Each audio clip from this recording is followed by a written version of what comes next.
Tokyo Labs incubates early stage companies in the Web3 and the blockchain space that have promised to change lives and societies and economics, really. And so with me is Carlos Bott. He is the product lead and the chief developer at Tokyo Labs, talking about, sounds like some really cool stuff that you're working on. Tell me what you're building, Carlos. We are building a first-person universe. We're building a space game in the spirit of things like Star Trek, Star Wars, Babylon 5, something that will be full of nostalgia. We can't copy Star Wars, Star Trek, or Babylon 5, but it will bring back what people pine for in the 80s and 90s and 70s, that sort of science fiction. Where there's a lot of science fiction games out there, there are no games where you just go and have fun. Everything is murder, mystery, horror, space aliens. We're building on a party station.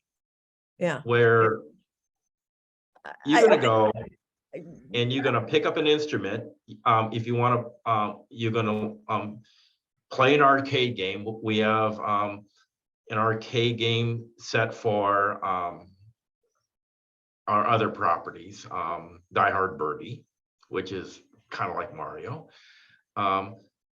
You're going to be able to go to various areas, go to various clothing shops, get uniforms, get clothing, spacesuits. You'll be able to play initially you'll be able to play zero gravity laser tag. If you remember the movie Ender's Game, we're basing an arena battle on that. But that's not all. Being in space, being science fiction, we can go anywhere. If we want to have a room for a medieval setting, we'll have a room for a medieval setting. We'll have a modern city. It's similar to the holodeck or a holosuite. It's going to be VR. You're going to interact with avatars and other characters. It's definitely going to be multiplayer. And there's one difference from our game from, say, Star Citizen or any of the big games out there. You will be able to own your clothing. You're going to be able to have digital rights through NFTs.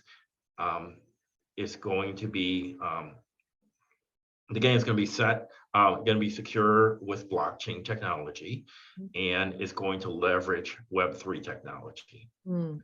I think that sounds awesome, like an awesome game. And you mentioned nostalgia. So you've got, like, we're at this really interesting point of time where we've got the nostalgia about Star Trek and Star Wars, but then we're also feel like we're entering a new era of space travel as well, with SpaceX and Blue Origin. Oh, definitely. So you've kind of got old and new coming together and just unleashing a whole new interest in space. And we're also going to bring in, a lot of it's licensing, but we would love to bring in, Blake 7 and Doctor Who and,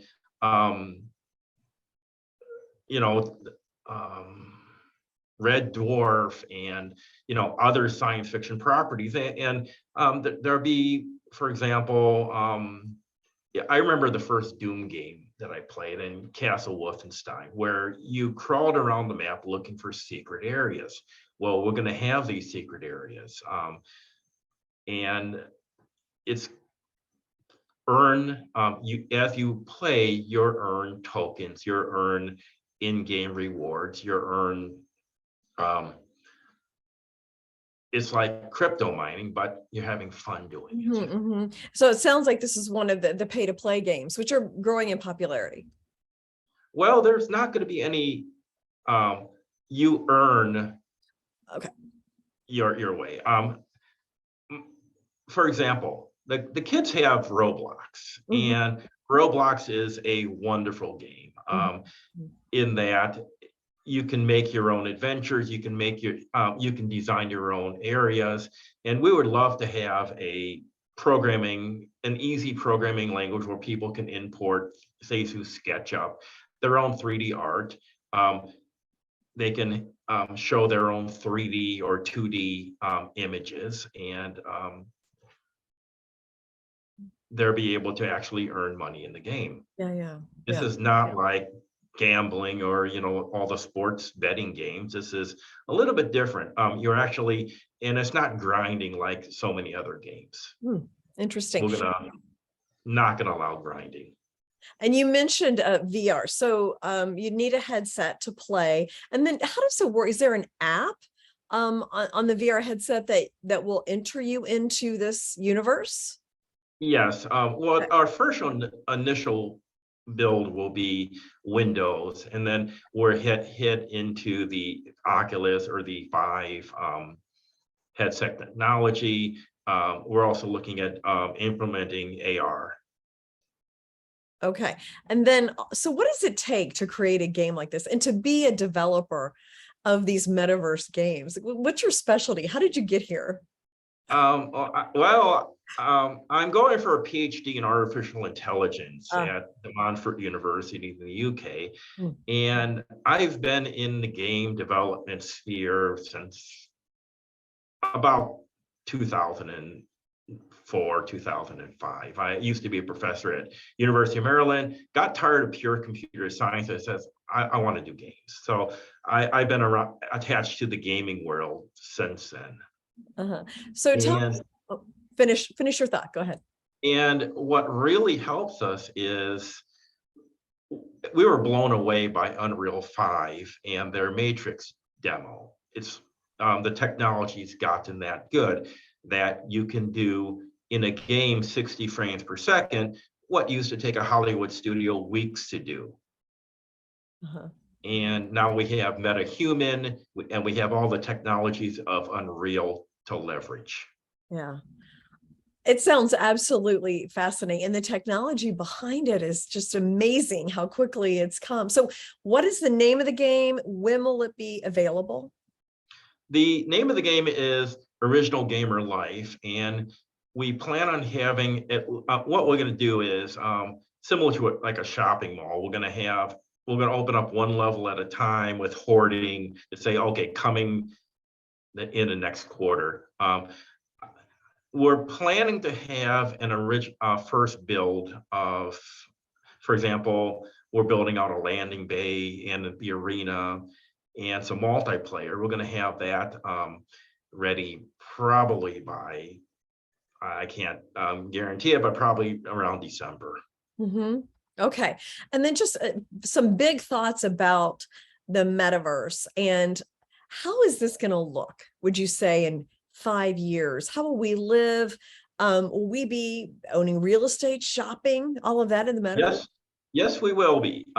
In fact, that's what some of the features and some of the more real life terrestrial games are. In fact, we'll have a level where you can actually buy virtual property in real virtual property, for example, in New York or Vegas or Singapore, for example. And your whole title to that. And I think we're not the first, of course. Cloud Imperium Games and Star Citizen, they were selling plots of land for their space for their space game, but they're staying away from the NFTs and the cryptocurrency and the blockchain for now. Okay, but there will be transactions with cryptocurrency with your game. Yes. Yeah. Okay. Will they have your own token, or will you be? Yes, we're going to have our own token, and there'll be some training involved. For example, gamers don't know how to trade. Gamers don't want to know how to trade, so we gamify it for them. Okay. Well, I think that sounds absolutely fascinating. I would love to, once you get it launched, be one of the first to try it out. We actually do have a VR headset, so that would be a lot of fun. And ours is going to look a little different. If you remember what The Sims looked like, we really like that look and feel, or Borderlands or other games like that. We don't want to look at hyper realism that will look bad, and we don't want the glowy, the typical glowy science fiction look. We want it to look like a science fiction, but we also want to look like it's, you know, somewhere you can live. Yeah. It's going to look lived in, not all glowy and, you know, everyone's the blue neon or green neon. Mm. That's unless you're doing Tron, that's kind of passe. Yeah, interesting. And I think I have some movies to catch up on too that you've mentioned. So thank you so much, Carlos. Fascinating to hear about this. I look forward to seeing the game. Okay, thank you very much. Thank you.